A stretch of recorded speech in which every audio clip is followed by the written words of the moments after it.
You are not gonna believe what I got to do today. There are so many options for my future, so I'm gonna look around now while I have the chance.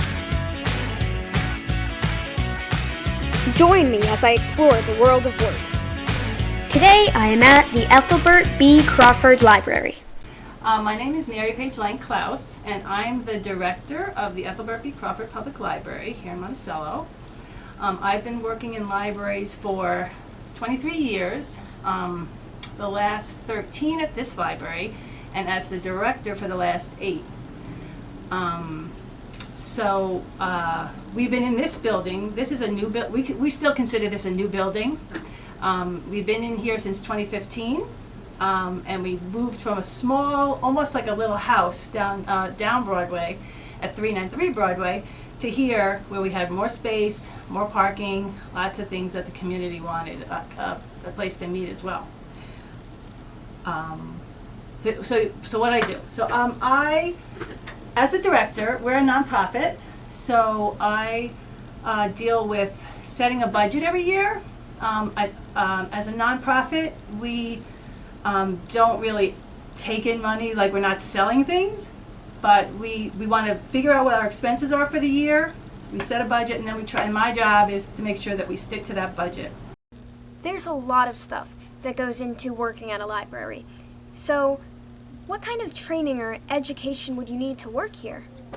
Okay, to be a library director in Sullivan County, the state rules are, they're civil service rules, that they're state rules, and we are a civil service library, but it depends on the population you serve. So for the Ethelbert B. Crawford Public Library, we serve over 7,500 people.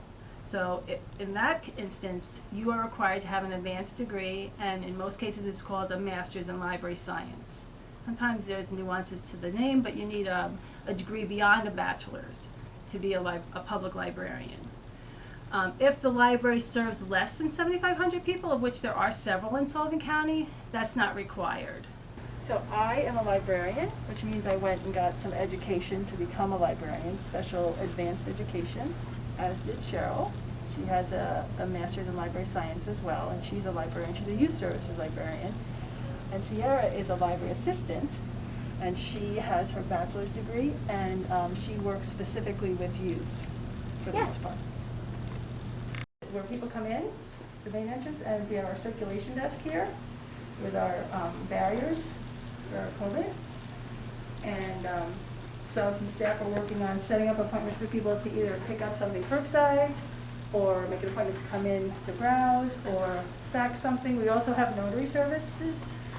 We have a notary here at the library, so that's a good service that we're able to offer people, especially on Saturdays. Like sometimes people need one on the weekend and there's no place to go, like a town hall or something. So Yeah, so here's where a lot of the stuff goes on. This is the hub, right? Yeah. This is the hub. And I was telling you about this program we have. It's the Trex Recycling Challenge. So what we do, another library in Sullivan County does it as well. Actually, a couple of places in Sullivan County. We collect plastic film that people would throw away. So like a cereal bag or a bag for your newspaper, or wrap around your water if you get 24 bottles of water or whatever. All that, we collect that, and for every 500 pounds we collect, we get, come this way,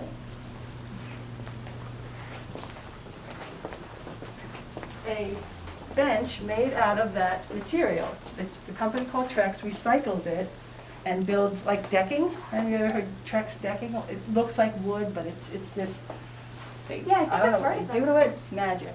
Yeah, that's pretty cool. So, So- you're not wasting it. It's not going into the Exactly. oceans, and Exactly. it's going to a bench.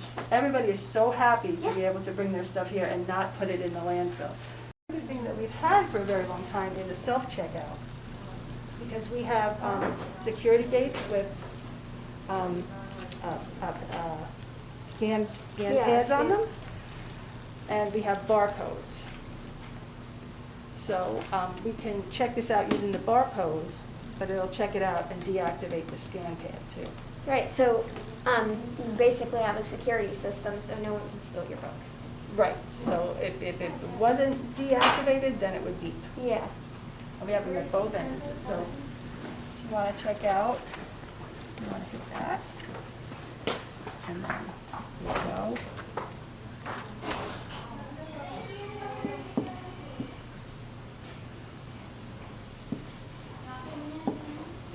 Now if you got your library card, you could just zip it right under that. There you go.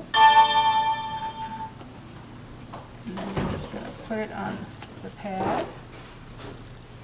There you go. Drop. We bring it here and we sort of, we leave everything by date, and then we take it out of quarantine after a certain number of days and go check it in. So Can you see the red? Now pull it back a little bit, and when it beeps, it comes up here, and that means that whoever had it out doesn't have it out anymore. Okay. So now it's discharged. It's back in our charge, and we stick it up here. Okay. And keep going. So the barcode is always just on the inside of the front cover on our books. It's amazing how hard everyone works here to make this place so nice and safe during the pandemic, such as quarantining all of the books to make sure they're clean and ready for use for the next person. So in here we have our area where we prepare our take-home kits, and we have currently a balloon-powered car. Next week is going to be a butterfly kite, which is really cool, and we do that all here right now, which is also another way we're utilizing the space. We also have this setup behind the wall for virtual story time. So if you go on our Instagram or Facebook Live, you might recognize it because that's what we use as our background for every virtual program. And right now we're also having items for our auction for the Sullivan County Youth Book Festival to raise money. What were you guys expecting when this pandemic hit? Because there's so much stuff that goes on even in this very room.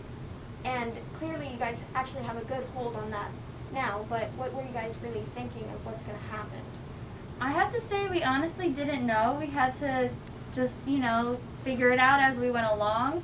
We knew we wanted to use this space for virtual programs, and so whenever we do, we clean it up to the best of our ability, but we also like using different spaces that we can now use because people aren't coming in. So we've utilized, there's a display out there that we've used as a background for story time, and we've had more ability to be creative and make more of a mess because we don't have to constantly keep things clean for people, in terms of laying out construction paper everywhere. It's okay because we know we can clean up later and it's not a problem. Yeah, you all have really great programs here. I'm so glad that you're still working, even virtual. That's really nice. And then when it gets warm out, we can't wait because we're really going to do a lot more outdoor programs. We're going to have outdoor story times, we're going to have outdoor social distancing programs, and we're really excited for that. We cannot wait till the warmer weather. Even during this worldwide pandemic, they do so much virtual stuff for kids like me. They do virtual story times. You can even come here and pick up your own little arts and crafts. That's pretty cool. Even though during this pandemic you can't do lots of those things, they make it so nice and so easy. this library has an odd name, right? It's called the Ethelbert v. Crawford Public Library, which is a mouthful. Yeah. But the reason it's named like that is because Estelle Crawford's son Ethelbert was an artist, and she wanted his artwork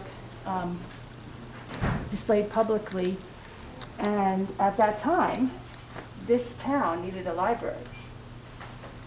So she sought to have a library built in which his paintings would always be displayed. So this is a picture of, the original library back when it was first constructed. It's crazy how much history goes into this very library. Even this table. This table is at least 50 years old. I wonder who worked on this before me. And look at all these classics. That's pretty cool how much history goes into this library. Don't think this story's over without me asking this question. If you could give your 11-year-old self advice or words of wisdom to prepare yourself for the world of work, what would it be? I would say be inquisitive, and if there are things you gravitate to, doing in your youth, think about what that would mean like as an adult. There's no reason you have to know what you want to do when you're that young, but it's just good to be like, I really like being outdoors, you know, and if that's what you really enjoy, then maybe you want to find a career that's in that field. I know I didn't come to librarianship until I was in my mid-30s. I always liked libraries, but I had done other things. I was a union organizer and various things. I worked in a library. I had a degree in sociology and used that in the research field. But once I worked in a library, you know, I just was like, this is where I want to be. So you have to be open to what's out there. And I mean, I don't know, I would talk about pigeonholing yourself at 11, but you know, if you decide something's interesting to you and then something else becomes more interesting, by all means, you just have to be willing to you know, try stuff, you know, volunteer. That's a great thing, volunteer, and this what you're doing now is great. I think it's a great way for kids to be thinking about what makes them happy. Because if it doesn't make you happy, then it's just a job, and you want something that's going to make you happy. Because if you're happy, the people around you are going to be happy, and it's just a better way to be.